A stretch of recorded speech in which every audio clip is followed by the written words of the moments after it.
వండుతున్నాను అన్నారు. ఇలా రండి రండి రండి. ఏది బిర్యానీ? ఇది బిర్యానీయా?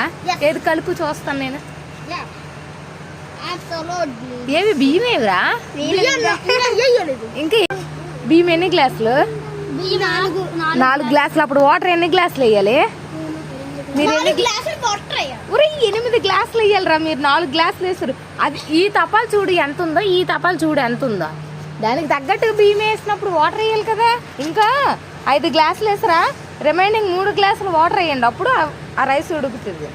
ఏమేమి వేసారు అసలు? తీయమ్మ మూతి. ఏవి ఎగ్స్? ఏవి ఎగ్స్ లేదు ఇందులో. ఎగ్స్ కమ్మీ చేసేసారా? 3 గ్లాస్, ఇంకో 3 గ్లాసెస్, ఇంకో గ్లాస్.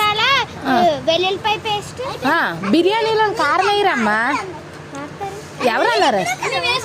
ఓకే ఓకే, మూత పెట్టండి. ఆవిరిపోకుండా మూత పెట్టాలి. బిర్యానీ వాసన రావట్లేదు. బిర్యానీ వండిన పనిరాజులు. Okay okay, వేసండి. బియ్యం వేసేస్తున్నారా? ఒరే మంట ఎదురా, మంట ఎట్టండి.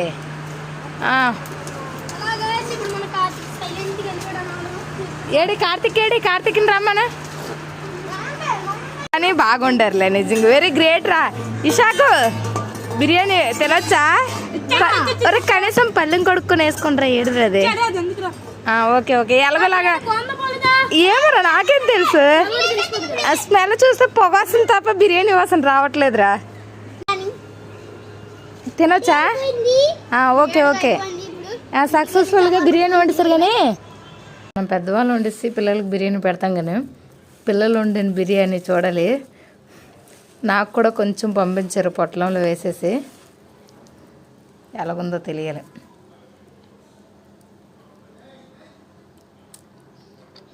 పర్లేదు, నాట్ బ్యాడ్. అంటే చెప్పురా బుజ్జి, ఇందాక నిండు అడుగుతున్నారు. నాట్ బ్యాడా? పర్వాలేదు. ఈ ఏజ్ ఉన్న వాళ్ళని బిర్యానీ వండారని. ఏజ్లో ఉన్నప్పుడు మేము బిర్యానీ కాదు కదా అసలు పొయ్యి దగ్గరకు కూడా వెళ్ళలేదు. వీళ్ళు కర్రల పొయ్యి మీద వండారు మళ్ళీ బిర్యానీ. నిజంగా చాలా గ్రేట్. మీ చుట్టుపక్కల ఎప్పుడైనా ఇలాగ పిల్లలు వండుకోవడం మీరు ఎప్పుడైనా చూసారా?